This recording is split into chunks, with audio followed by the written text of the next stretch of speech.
So the question comes up from time to time, is it possible to be too old to start learning the guitar?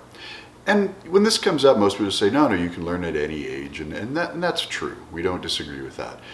But I think there's more to the question than just that sort of simple statement. I think the question really is, how much am I going to have to invest in order to get from having a guitar to actually being able to make pleasant sounds come out of the guitar? And that, I think, is extremely fair. Now, if you're just starting a YouTube type journey to learning the guitar, it can be super overwhelming. We have marvelous guitar players. They've been playing the guitar maybe forever. They do things by reflex that we just sort of don't need when you're starting out. So I'm going to take a little challenge here, and I'm going to try to make it so that if somebody puts in 10 days, just 10 minutes a day, you'll be able to make pleasant sounds come out of your guitar, even though today maybe the best you can do is get it close to being in tune and maybe know how to hold it. Now, we're not going to do a lot of theory. We're not going to talk about a lot of fancy stuff. We're going to divide the problem into really two bits. The first bit, in order to make pleasant sounds from the guitar, we typically need a song. Songs people recognize, they're going to sound good, so we know everything about them is good. We just have to learn one in a way that's going to make sense. The one I've chosen for this is Wray's Rumble. Fabulous song, shows up in tons of movies, everybody's heard it. And what we're going to use that for is first to learn the form of the song so we know things that sound good.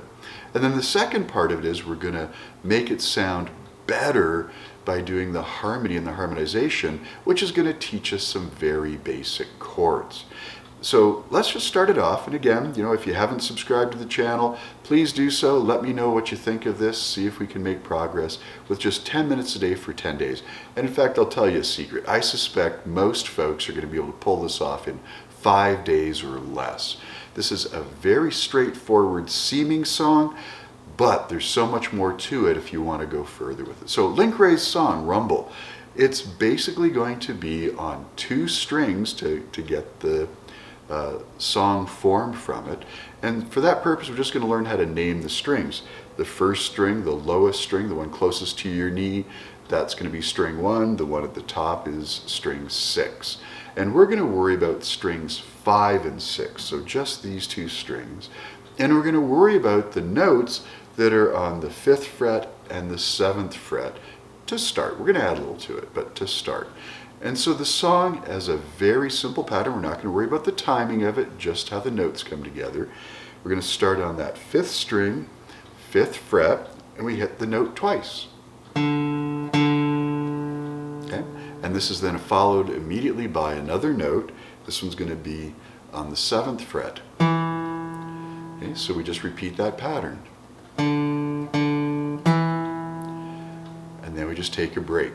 Now the first note's at D. We're going to focus a lot on D, so it's good to remember that one's D. And by skipping 1 fret, the next note up is an E. So we start out D, D, E. Okay, do that twice. And then we do the 2 D notes, but then we go to the A note. And the A note is just on the 5th fret of the 6th string.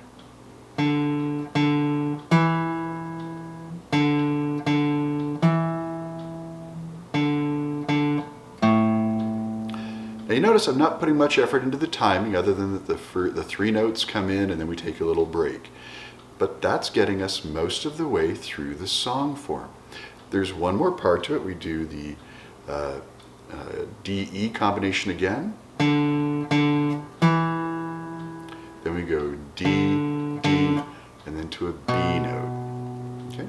And that's our song form. Now I've tabbed this out so you get a really quick idea of how this comes together, so you can watch it on the screen as well. But all we're really doing through the major part of the song, there is some extra little bits, is we just go D, D, and then another note. So D, D, E, D, D, E, D, D, A, D, D, E, D, D, E. That's the song. We now know what this is supposed to sound like. We have the song form down. Not every bit of it. There's some extra things that come in that make it more interesting, and we'll get to those, or at least some of them. But we now start seeing how the song is supposed to go. I'm not going to worry about the timing for a moment, just the notes. But we might say to ourselves, just listening to the notes, that it's not very exciting. This isn't very fat. It doesn't sound very good. And you're right. We need to add a little something to it, and the guitar is wonderful for it. It's called harmony. We want to add a couple of notes together. So the first thing we're going to look at is what's called a power chord. And a power chord is a note and then another note that is 5 notes away from it.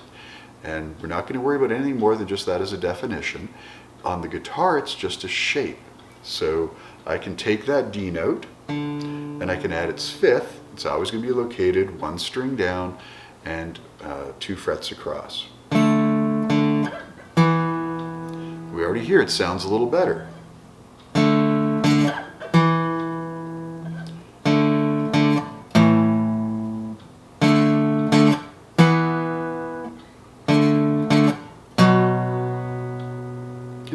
A very much nicer sound just by hitting a couple of strings. Now that's not the full exploration of harmony. We're just harmonying with the 5th. We could harmonize with the 3rd as well. And the problem though for us is for any given starting note that we wanted to work with, the 3rd and the 5th are on the same string. So to include them both, we have to do a little more. But we're still going to work on our song form for a second, but we're getting the idea. We can add to it very, very simply and make things work a lot nicer. So let's come back to our song form just on one note. We know how it goes. It goes D, D,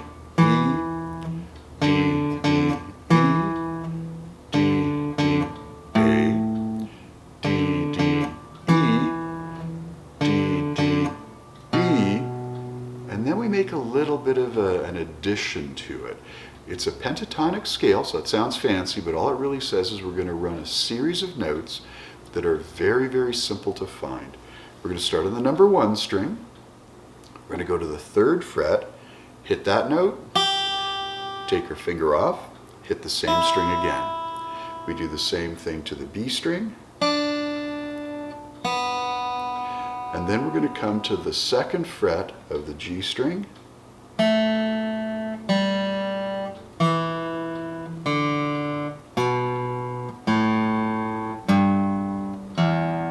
So you can see the pattern. I didn't talk through it, but we're just walking down that particular set of notes. It's the E minor pentatonic, and that ties in very, very nicely to the song we're doing. So we have a very, very nice sequence of notes that we can add to our notes. Now, that rundown seems complicated. Don't let that bother you yet. It's going to stay, even though we will expand the harmony of the first set of notes. We're going to keep that little pentatonic run just because it sounds so good. So we've now got our basic song form. We've got the 4 notes that sit up top. Remember, they always start with that D note. And then we've got that E minor pentatonic that runs down through it. That's our song. Okay, there's not much more to it. A little bit of flashy stuff if you were performing it, but we've got enough now that we can say, yeah, I get the idea. I can hear the song in terms of at least its bass notes and a little fancy run at the end. So now we're going to make this sound even better. The way we sound even better is we're going to play some chords. Chords have names, they have certain fingerings, they can be located in many places. We're going to take the simplest approach we possibly can. And so the first chord that we want is a D chord, matching the D note. The fingering for that, you can see it on the chord chart. All we're doing is putting our first finger on the 3rd string, 2nd fret, second finger on the 1st string, 2nd fret, and then we split the difference on the string in between, and we go to the 3rd fret. And we strum the 4 strings, bottom 4 strings. That's our D chord. Now we already know the song form. We know that following the D chord is an E chord. An E chord We can start with our idea of the D chord, take 2 fingers off, we keep our first finger on and just slide it back 1 fret, and our 2 other fingers are going to just come on to the second and the third string in the 2nd fret. So what's really great about this is we're always starting from the D chord, we're going to go to the E chord, the E chord follows right from it, and we're going to have now start to fill out the song so it sounds good.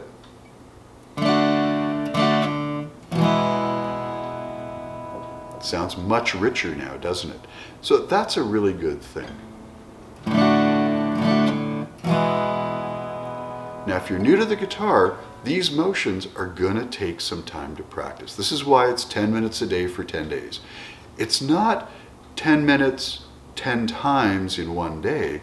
You need to sleep on this idea. You need to kind of get it built into your subconscious. And so we need to practice this a little bit every day.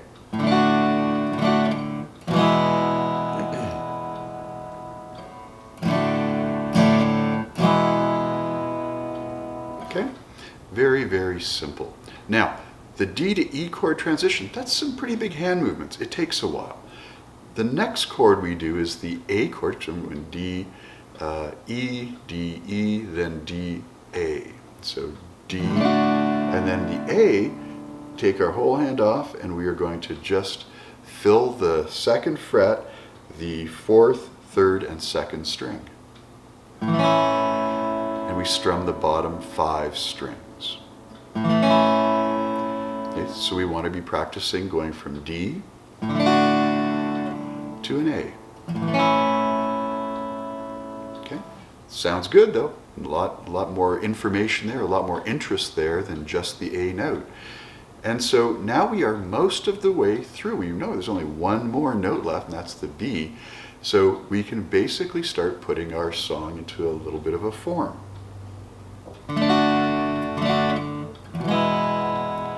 We take a little break. Do it again. Take another little break. And now we've got to the A. Now we know what we do next. We go back to the D chord. We just have to build in one more chord. Now the B chord is a fancy chord. It's truly a B7 chord. And the B7 chord, it's the fanciest chord we've got, and B chords are a little bit weird. They take a little bit of work. So if we just sort of think about the makeup of our chord, we want that first, okay, the B. We want that third, okay, so we didn't really talk about a third, but it's the second note of our chord. And then we want the 5th. Now this is a triad. When we do a 7th, we need another note. We need the 7th. So we could count that up on a scale, but instead we're just going to go by the idea of knowing that the B string, or sorry, the B note is on the 5th string, and it's on the 2nd fret. Take my word for it at the moment, the 3rd is on the 3rd string in the 1st fret. So now we've got 2 of the notes that make up the chord. The last 2 notes a little hard to get to. One of them is going to be on the 3rd string 2nd fret and the 1st string 2nd fret. So it's a little hard to finger, so we got to practice this one a lot. And again, we strum the bottom or the lower 5 strings, so strings 1 to 5. In the song, we sort of recognize that the chord's a little bit hard to get to, so we make it a little bit fancier. What we often do is start actually on the 1st fret of the 2nd string and do a slide to the B, slide our 1st finger onto the 3rd string 1st fret so that we actually can make the chord, and we just pick it down.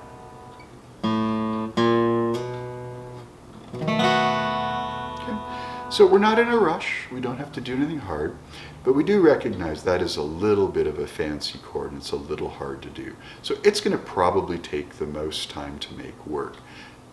But now we just harmonized the notes that we were playing in the song form portion of our lesson, and we've now made it so that we can play the chords. So when we put the song together, that's the D to E.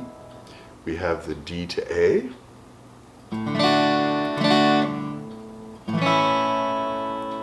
And we have the D to B.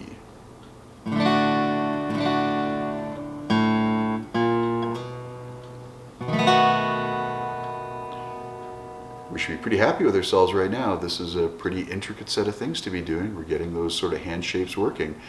Remember, now we're going to do that little rundown again, that E minor pentatonic. So we release our grip, we go to the first string.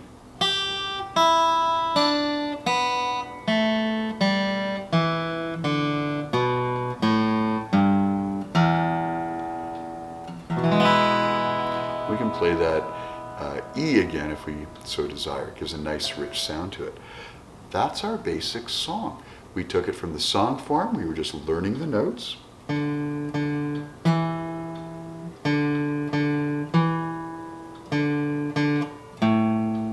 will stop just before the B.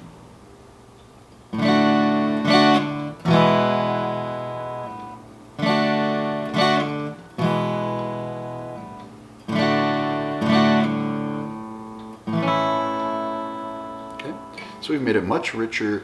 We now have the chords. Now, this particular chord pattern is actually very important. You may have heard of the 12-bar blues, especially if you've been wandering around on the internet. Well, it's really common to play the chords E, A, and B as part of the 12-bar blues. It's almost one of the favorite starting points. So we're actually making way more progress than we think they are, but I don't want to take us too far too fast. I just want to sort of say any effort you're putting in right now, any struggles you're going through, they're going to pay off really big time by having this particular chord progression as opposed to some other ones. But we really have put together the song Rumble, at least the major parts of it. Say there's a few add-ons that you can do later to make it sound a little bit better, but we've got it all together. And if you work on this particular section of the information, say for 10 minutes a day, for 10 days, you're going to find this becomes a reflex. You will be able to do this quite naturally and easily. And once you can do it naturally and easily, if you can learn one song, you can learn another song. We just take the exact same approach. We learn the song form by following the note pattern of the song, job one, and then we fill in with a set of chords behind that to give us the richer harmony. And then the part we haven't touched on is the timing. Timing is the hardest part, at least for me, of working on the guitar, and it really does take us to that next step. But for right now, especially if you're brand new to putting guitar stuff together, you really want to focus on getting the idea of a song form and how to harmonize it with a set of chords so that you can actually start that process of moving your hands in all the right ways. And then what's really quite interesting is it's your right hand that actually takes the most work to get to do things. So we focus on our left hand at the start, and eventually when we switch over, start working on our right hand to make it work better. So if you haven't liked and subscribed to the channel, I'd really appreciate it if you did it for this particular video, and I'd really love to hear from you as to how your 10 minutes a day for 10 days works. It doesn't even have to be 10 minutes a day sequentially. You can break that up as much as you like. But if you spend 10 minutes a day for 10 days, I think you're going to find Rumble becomes a very, very interesting piece for you to play, and you're going to be able to just pick up the guitar and make good things come out of it. It's going to sound just great. Hope you enjoyed it. Have a good one.